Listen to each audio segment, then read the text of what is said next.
جیتا اس لیے کھانے کے لیے نہیں جیتا. زندگی آمد برائے بندگی، زندگی بے بندگی شرمندگی. زندگی کھانے پینے کے لیے نہیں ہے، ہم پیٹ کے لیے نہیں جیتے، ہم رب کے لیے جیتے ہیں.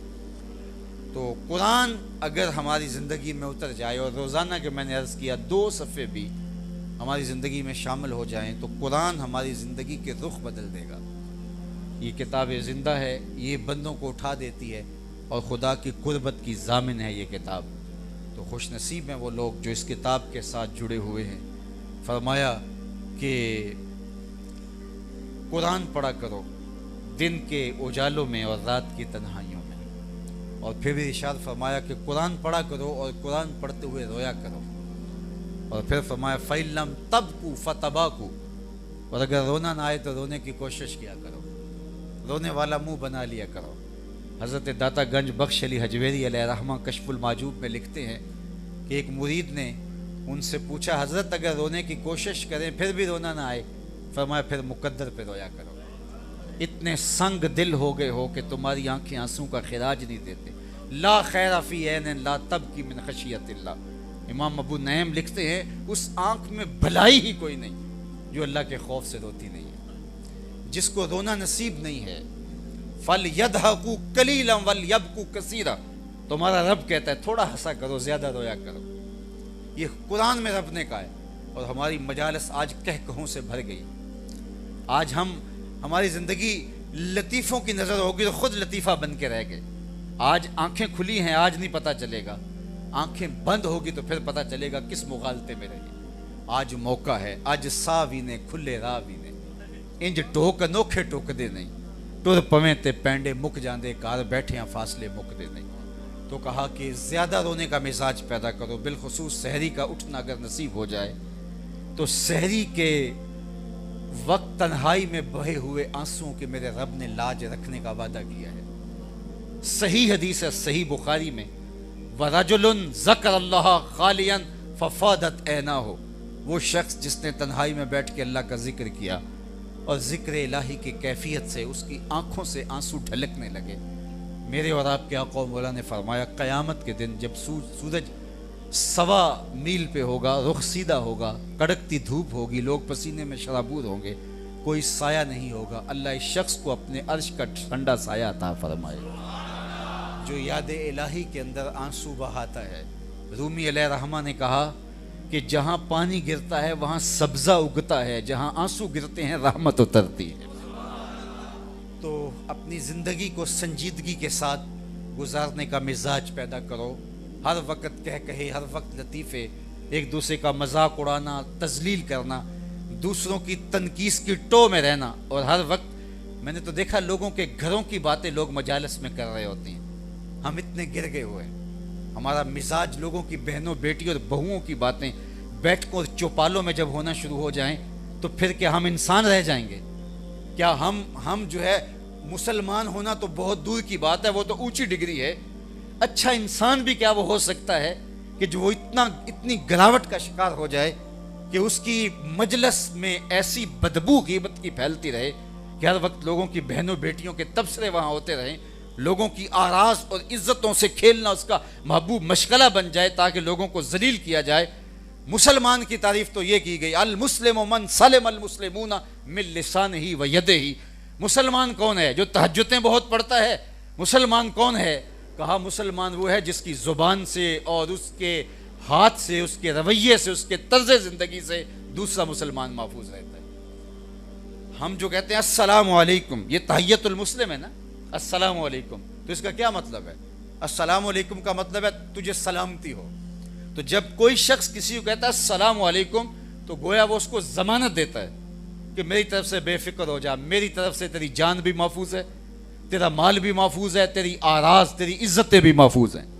اور وہ آگے سے کہتا ہے وعلیکم السلام، مجھے ضمانت دینے والے میری طرف سے بھی بے فکر ہو جا، تیری عزت کو، تیرے مال کو، تیری آبرو کو، تیری جان کو میری جانب سے بھی کوئی خطرہ نہیں ہوگا. یہ ہے مفہوم السلام علیکم کا.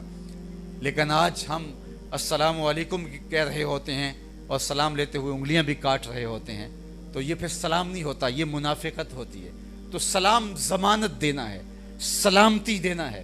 ہارون الرشید کے دربار میں ایک قیدی لایا گیا جس کو سزائے موت ہونے والی تھی، تو اس کی یہ آخری آرزو تھی کہ مجھے بادشاہ کے سامنے پیش کر دیا جائے۔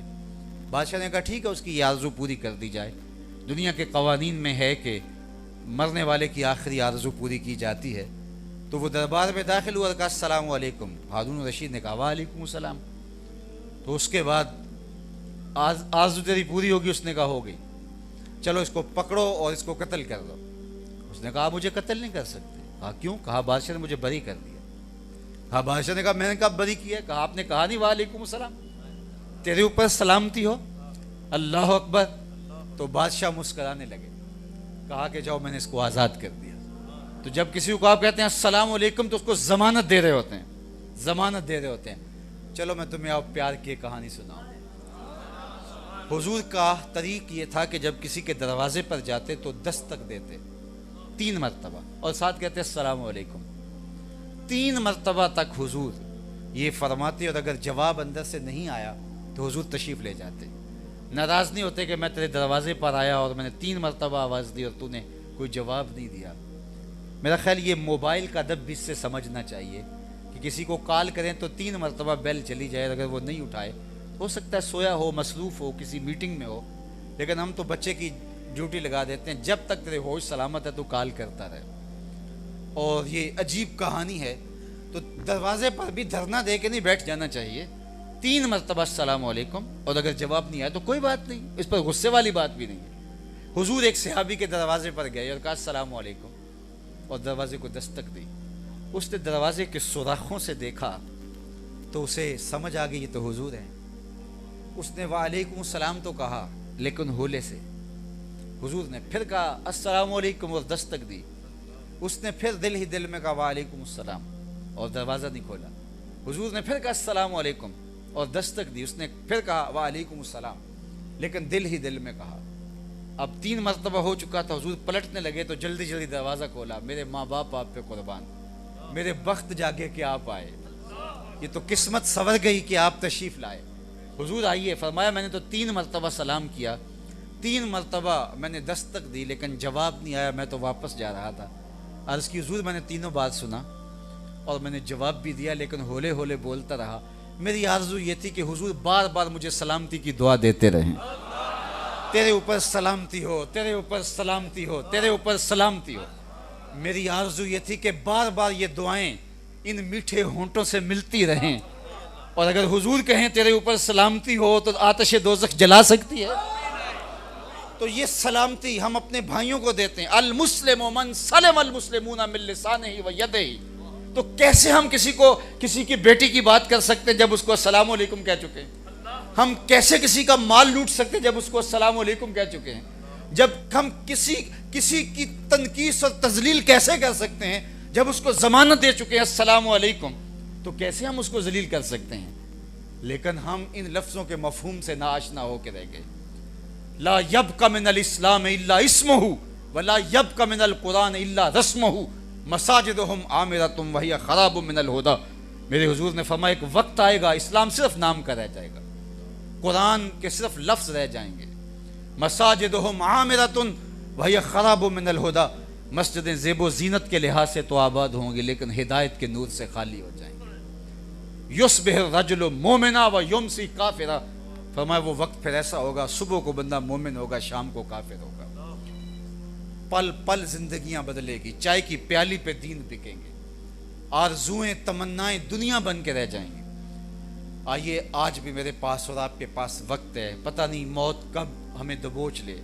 جب موت آتی ہے تو ایک لمحہ بھی نہیں لگتا، ہم کہتے ہیں ابھی تو فون پہ میری بات ہوئی، ابھی تو میں نے سبزی والی دکان پہ کھڑے دیکھا، لیکن جب موت آتی ہے تو صاحب ایک گھڑی، ایک ساعت اور ایک لمحے کا بھی تقدم و تاخر نہیں ہوتا۔ تو آج میرے لیے اور آپ کے لیے وقت ہے، فرصت کے ان لمحات کو غنیمت جانیے گا۔ ایک تو کبھی بھی 5 گانا نماز کو ترک نہ کیجیے گا، اور اپنی نظر کو ہمیشہ پاک رکھیے گا۔ جس شخص کی نگاہ پاک نہیں رہتی اس کو عبادات میں سرور نہیں مل سکتا۔